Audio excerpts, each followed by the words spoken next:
Hey everybody, welcome back to APX Gaming. Today we're going to be doing something a little different. Today I'm going to show off some cards that I have in my personal collection that I think are still very good for their value. I'm going to start it off with the Champion Road 2000 promos. These have a similar design and release to the World Hobby Fair and also from like the Neo sets, obviously Gen 2 starters. But this one's a little different. As you can see, it has a gold star embossed symbol there. And same with this one, of course.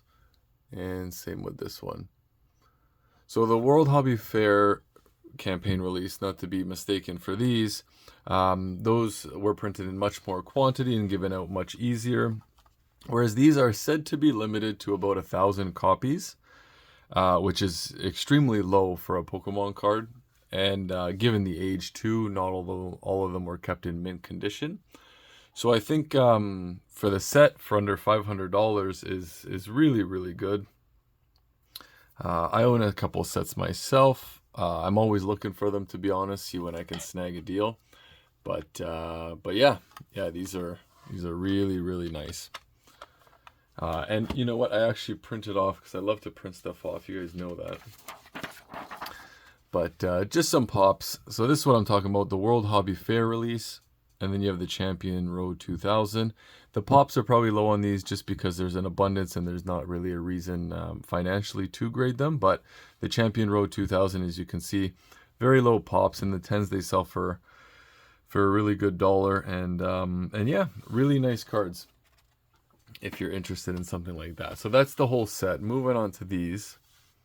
These you can get. Like I said, I wanted to keep it under the $500 range. So separately, you can get these probably under the $500 range.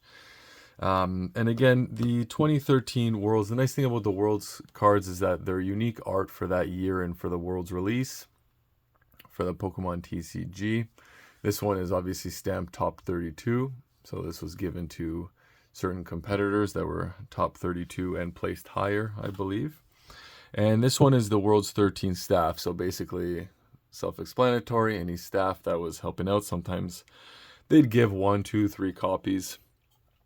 I'm not really sure 100% how many copies they gave out for this year, but that's what I've heard from people who attended many more Worlds events and are much more knowledgeable on these Worlds cards. But I do love them, and I do think they're fantastic pieces to grab. Unique artwork, stamps. And again, I did print out the pop reports as well. Another cool thing is this this was held in Vancouver, BC, Canada. So that's pretty cool as well. But you can see here, so top 32, in total 38 graded, top 16, 17 graded. Like I said, as the competitors were closer to the finalists and all that, they would get, these cards were given out less. Top 32 competitors wouldn't get the top 16, basically. And then staff here, you can see 81. Still really low for a Pokemon card. Really, really low. Under 100 is crazy low. And a lot of people like to collect the staff more so. It's just easier to complete a set, for instance, of like every year of Worlds. But I'm a fan of the staff. Personally, I really like these because I know they were given to competitors. Top 32, top 16. I have some top 16 as well. But I'm always looking to add those to my collection. Moving along, the Masaki Alakazam. These cards are beautiful. This is one of my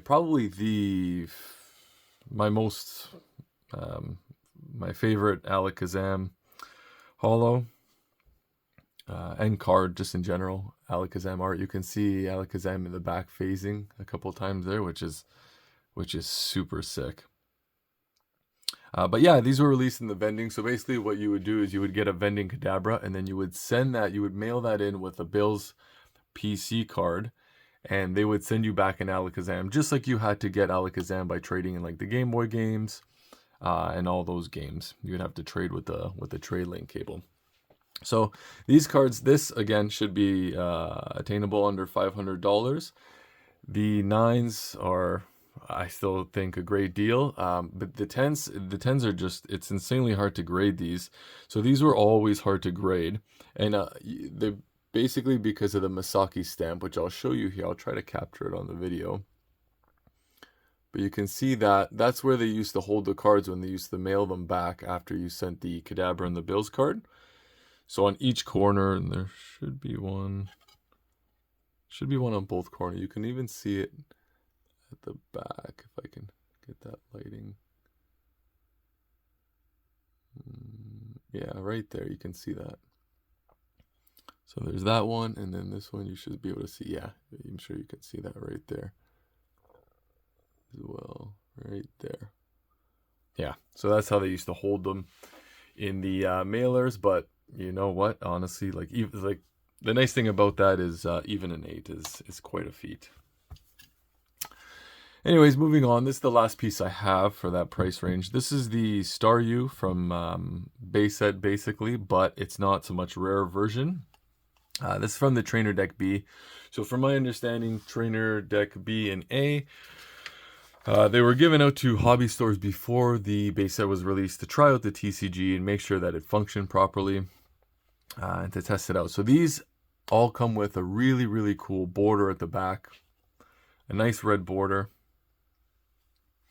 If you ever look these up, the Machamp and the Blastoise, the Machamp's from Trainer Deck A, Blastoise Trainer Deck B, they sell for quite a high value.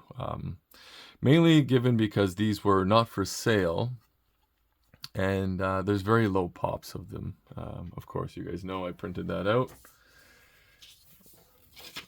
So I didn't print it out for the Staryu, but same thing for the Squirtle in the deck. Basically, I just don't have it on me. The Trainer Deck B Squirtle, same thing, comes with this. I'll just leave that there. I just find those so cool, the backs. But you can see here, even Squirtle First Edition, total right under 5,000. Squirtle Trainer Deck B under 150, which is obviously a fraction. And if you look at them, they do sell for a nice price tag. So it's not like they're cheap and just not graded in that sense. They're just that hard to come across, especially in a good grade.